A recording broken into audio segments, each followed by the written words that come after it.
बुंदेलखंड में कही जाती है, बाकी जगह में कहते हैं, जिसके जैसे बाप महतारी, जिसके जैसे लड़का, जहाँ के जैसे नार न रही, जहाँ के जैसे घर का, मैंने नालों से भरा हुआ पानी से कटा मुझे भर का नहीं। सीधी सी बात है कि जैसा समाज होगा वैसे लोग होंगे। अगर समाज के अंदर बेईमानी की भावना आएगी तो उनका जनप्रतिनिधि, उनका जन्मा प्रशासनिक अधिकारी भी भ्रष्ट ही होगा।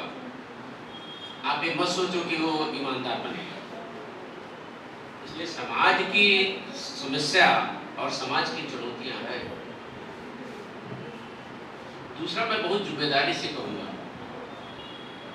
लोग भाषण के लिए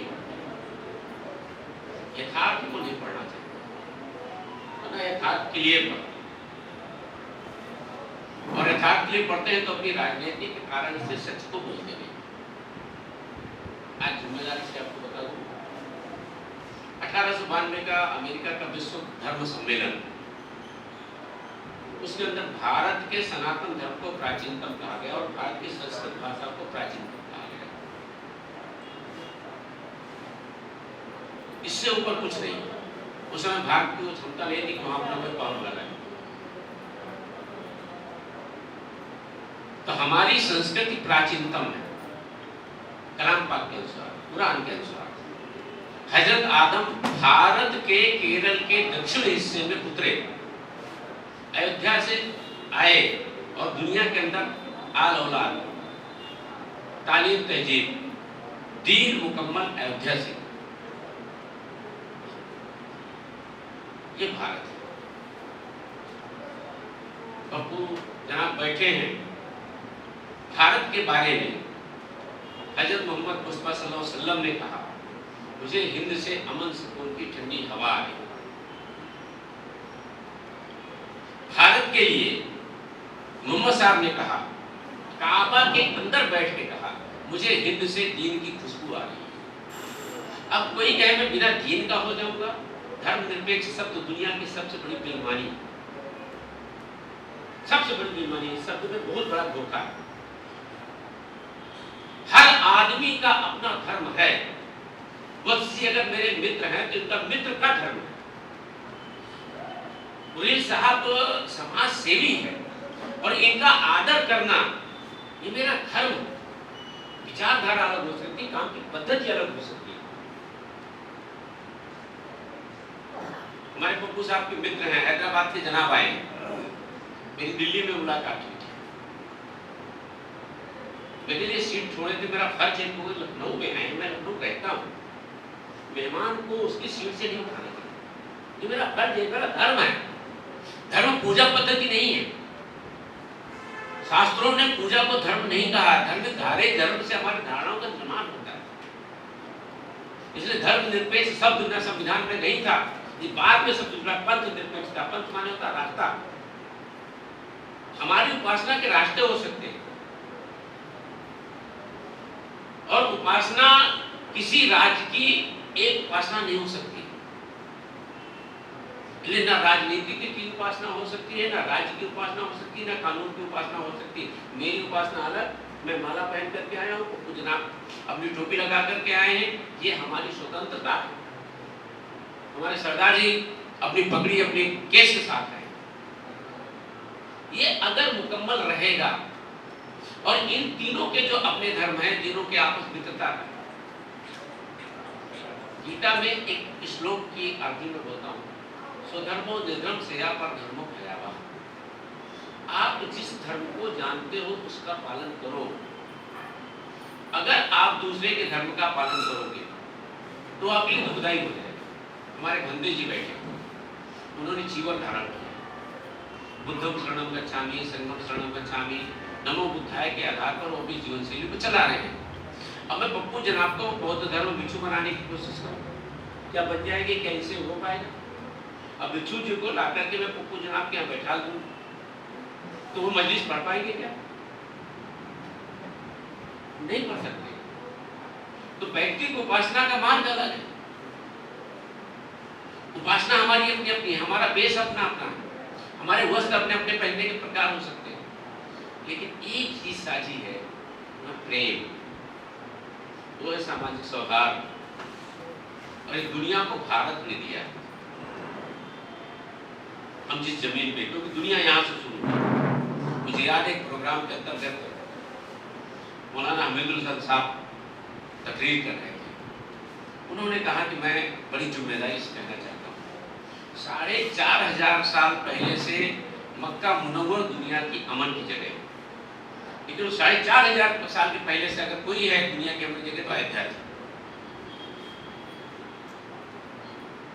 क्यों? मुंडे मुंडे मतिर बुझना, हर एक के, हम जितने बैठे हैं सबके दिमाग में एक ही बात के लिए अलग अलग माइंडसेट होगा, और इसलिए हम अपने अलग अलग रास्ते बना सकते हैं, एक समूह बना सकते हैं, लेकिन उसका मतलब कतई ये नहीं है कि हम आपस में द्वंद्व करेंगे, आपस में संघर्ष करेंगे। 1947 बड़ी आश्चर्य की बात है। पाकिस्तान का और भारत का गवर्नर जनरल एक, पाकिस्तान की सेना का सेनापति अंग्रेज और भारत की सेना की भी सेना का सेनापति अंग्रेज, लेकिन 1947-48 के बीच में पाकिस्तान की सेना ने कबाइलियों के रूप में भारत में आक्रमण किया। ये सोचने की एक बात, गवर्नर जनरल एक, उधर भी अंग्रेज सेनापति, इधर भी अंग्रेज सेनापति, ये क्यों? ब्रिगेडियर उस्मान उसमें शहीद हुए थे 12 जुलाई 1948 को। हम इन चीजों की जब इतिहास में जाएंगे तो इसका मतलब इस छोटी सी बात के पीछे मैं इतना कहूंगा कि बांटने वाले राजनीतिक होते हैं। उसने अपनी सियासत में बांट दिया। भाई मेरी कुछ राजनीति की बात कर रहे थे, मैं राजनीति की बात करूँ। 1947 के अंदर हर जनपद के हर गांव में पूरी समाज हिंदू में से, दूल्हा समाज मुसलमान में से, हथकरघे और कपड़े का काम करता। हमने भारत को प्रगतिशील बनाने के लिए मिल लगा करके उनको बेरोजगार किया है कि नहीं? जब समाज का मशीनीकरण, जब आप उद्योग का मशीनीकरण करेंगे तो निश्चित रूप से हाथ कम पड़ेंगे, पक्का है। अब उनके लिए जिनके हाथ का रोजगार गया उनको लिए हम कौन सा काम देंगे? एक दूसरी और आपको आश्चर्य की बात होगा, आज से 50 साल पहले गरीब आदमी के पास पीतल के 50 किलो बर्तन थे और 5 किलो लगभग चांदी थी, जिसको हम गरीब कहते हैं। उसके घर की महिलाएं, जिन गरीबों को हम कहते हैं, वो चांदी के जेवर पहनती थी। क्या हमने कौन सी प्रगति की है कि वो पीतल के बर्तन गायब हो गए, हमारी चांदी गायब हो गई, अच्छे अच्छे घरों में नहीं रहेंगे? हम लुटने के बाद, बटने के बाद भी इतने थे।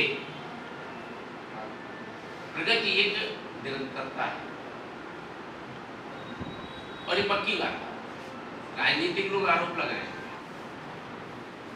पूर्व में सपा गवर्नमेंट थी, उन्होंने अपने कार्यकाल में प्रगति के काम किए, सरकार का धर्म में काम। बहन मायावती जी थी, उन्होंने भी अपने काम किए। एक राजनीतिक बात हो सकती है कि वो लोग आरोप प्रत्यारोप करें, लेकिन कोई ऐसा थोड़ा है कि हाथ बांध के बैठे थे, बस रोज कुर्सी बैठ जाते थे मुख्यमंत्री बनकर के, और कुछ करते नहीं। गति हो सकती है, दिशा अलग हो सकती है, माइंडसेट का प्रकार अलग हो सकता है, लेकिन कुछ ना कुछ तो किया है ना।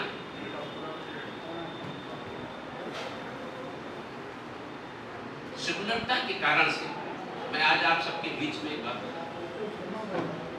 एक दिन, एक मिनट, एक सेकंड भी भारत कभी गुलाम नहीं था और इस्लाम नाम की कोई हुकूमत नहीं थी।